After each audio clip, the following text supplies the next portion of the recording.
Hello students, class 6 का SST करेंगे chapter 3। और इस चैप्टर के कंप्लीट होने के बाद हम लोग जितना भी चैप्टर कंप्लीट है उसका क्वेश्चन आंसर करेंगे। ओके, तो आप लोग इसका टेंशन मत लीजिए, क्वेश्चन आंसर नहीं हुआ। थर्ड चैप्टर कंप्लीट होने के बाद हम लोग क्वेश्चन आंसर कंप्लीट करेंगे और आप लोग उसका नोट्स बना लेंगे। ओके, तो हम चैप्टर 3 पढ़ रहे थे अर्ली सिविलाइजेशन के बारे में, जिनमें हमने हड़प्पा, मोहनजोदाड़ो, सिंधु घाटी सभ्यता के बारे में पढ़ा था कि कैसे वहाँ के लोगों का आर्किटेक्चर कैसा था, आर्ट कैसा था, बिलीफ कैसा था, उसके बारे में पढ़ा था। आज आगे हम लोग स्टार्ट करेंगे। The citadel also how the ruling classes, the priests and the merchants. Citadels और लोअर टाउन्स के बारे में हमने पढ़ा था कि कैसे सिंधु घाटी सभ्यता में जो शहर थे उसके दो भाग थे, एक सिटेडल जहाँ पे अमीर लोग रहते थे और एक लोअर टाउन जहाँ पे कमज़ोर वर्ग के लोग रहते थे। तो जो सिटेडल था वो घर था, रूलिंग क्लासेस जो लोग रूल करते थे, द प्रीस्ट्स पुजारियों का, एंड द मर्चेंट्स व्यापारियों का। A high and thick wall protected the citadel from the free of the Indus valley. और जो सिटेडल था वो ऊंचे और मोटे दीवालों से सुरक्षित था, क्योंकि वहाँ बाढ़ आने का खतरा ज़्यादा था, क्योंकि सिंधु नदी किनारे स्थित होने के कारण वहाँ बाढ़ अक्सर आता था। इसीलिए उसे मोटे और ऊंचे दीवारों से प्रोटेक्ट किया गया था। Small merchants, craftsman and labourer inhabited the lower town here. और जो छोटे व्यापारी थे, क्राफ्ट्समैन थे जो हाथ से सामान बनाते थे, लेबरर मजदूर थे, वो टाउन के लोअर टाउन में निवास करते थे। Here the houses were built on either side of the street with baked brick, stones and wood. और जो यहाँ के घर थे वो गली के साइड में बनाए जाते थे, दोनों साइड में गली के, विथ बेक्ड ब्रिक्स और पके हुए ईंटों से, यानी पक्के ईंटों से, स्टोन पत्थर से, एंड वुड लकड़ी से। ईच हाउस हैड 2 और 3 स्टोरी विथ स्टेयर्स। और सभी घर जो थे वो 2 या 3 मंजिला होते थे, जिनमें स्टेयर सीढ़ियाँ भी होती थी।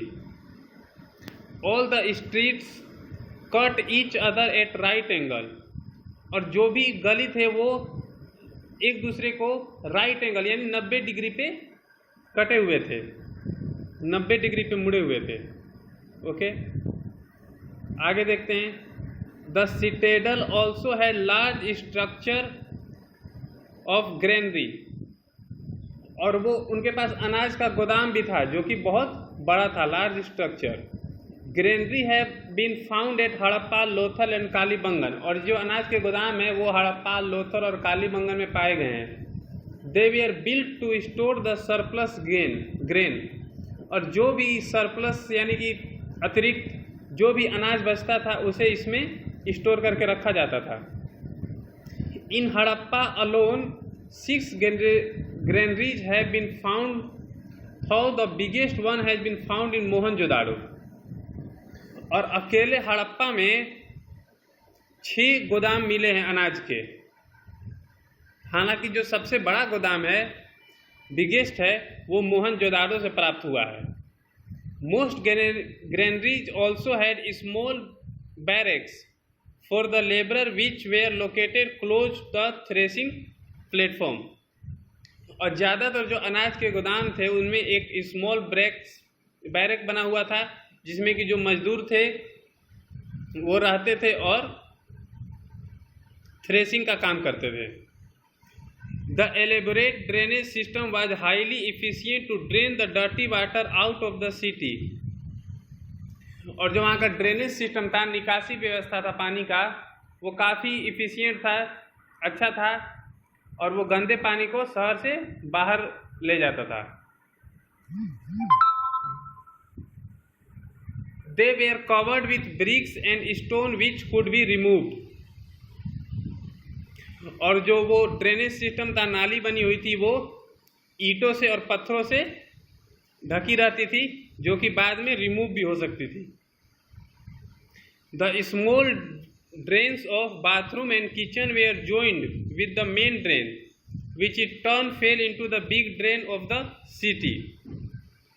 और जो बाथरूम और किचन का निकासी व्यवस्था था वो मेन नाली से जुड़ा हुआ रहता था, जो बाद में सिटी के बाहर ले जाता था। ऑक्यूपेशन देख लेते हैं, उस समय के लोग व्यवसाय क्या करते थे। The main occupations of people of Indus Valley civilization were farming, weaving, pottery, toy making, metal work and trading। जो मुख्य कार्य था उन लोगों का वो था फार्मिंग, खेती करते थे, वीविंग, कपड़े बुनते थे, पोट्री, बर्तन बनाते थे, टॉय मेकिंग, खिलौने बनाते थे, मेटल वर्क, धातुओं का काम भी करते थे, एंड ट्रेडिंग, व्यापार भी करते थे। The annual flood in Indus renewed and enriched the soil for good harvest of cotton, wheat and barley। और जो हर साल बाढ़ आता था उससे क्या होता था, जो वहाँ की मिट्टी थी वो रिन्यू हो जाती थी, नई मिट्टी आ जाती थी, जो कि खेती के लिए बहुत ही अच्छी थी। कॉटन के लिए, कपास के लिए, गेहूं के लिए और बार्ली, जौ के लिए। The farmers were aware of the different method of irrigation. और जहाँ वहाँ के किसान थे वो खेत की सिंचाई के लिए अलग अलग प्रकार के मेथड, तरीके अपनाते थे। Trace of canal have been found in some of the site of Harappa. और हड़प्पा के कुछ जगहों पे नहर भी मिले हैं जिनसे खेत की सिंचाई होती थी। Other sources were water reservoir, well, etc। और जो स्रोत थे पानी के वो वाटर रिजर्वियर, जहाँ पानी को इकट्ठा करके रखा जाता था, वेल्स, कुएं थे, इत्यादि। The farmers used plough, sickle, etc। और जो किसान थे वो हल का प्रयोग करते थे, सिकल, हसुए का प्रयोग करते थे खेती के लिए, इत्यादि का प्रयोग करते थे। The cultivation of cotton encourage textile industry and the people became expert in the art of spinning and weaving। और जो खेत के कल्टीवेशन, खेत में जो कपास उगाई जाती थी उससे टेक्सटाइल इंडस्ट्री, जो कपड़े बनाने वाली इंडस्ट्री थी, वो काफ़ी विकसित हुई और लोग जो थे वो कपड़े की बुनाई और कटाई में एक्सपर्ट हो गए। The people domesticated a large number of animals like ox, buffalo, goat, sheep, pig and camel. और लोगों ने कई जानवरों को पालतू बनाकर रखते थे, जिसमें कि ऑक्स थे, बुफेलो थे, गोट थे, sheep, pig and camel. Pottery was also popular industry. और जो बर्तन बनाने का कार्य था वो भी एक लोकप्रिय कार्य था, इंडस्ट्री था। The pots were baked, glazed and decorated. जो बर्तन थे उन्हें पहले पकाया जाता था, ग्लेज, चमकाया जाता था, एंड डेकोरेटेड, और उनमें सजाया जाता था चित्रकला बना के। The people of Indus valley were also expert in making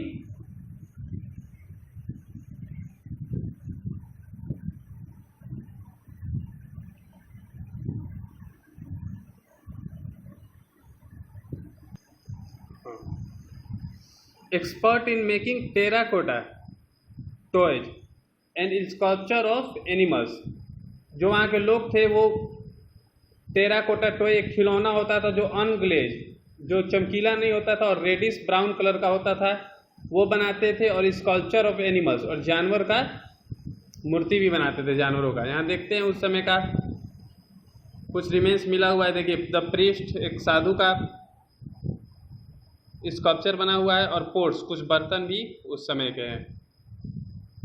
but the greatest artistic skill in found in the seals. और जो उस समय के मुहर बनाए जाते थे उनमें सबसे अधिक कलाकारी देखने को मिलती है। Most of the seals are flat and square और रेक्टेंगुलर इन शेप। ज़्यादातर जो मुहर थे वो फ्लैट होते थे या वर्गाकार होते थे या फिर रेक्टेंगुलर होते थे, आयताकार होते थे। They were made of steatite which was a soft stone, वो एक पत्थर से बनाया जाता था, एक मुलायम पत्थर से, जिन्हें स्टेटाइट कहा जाता है।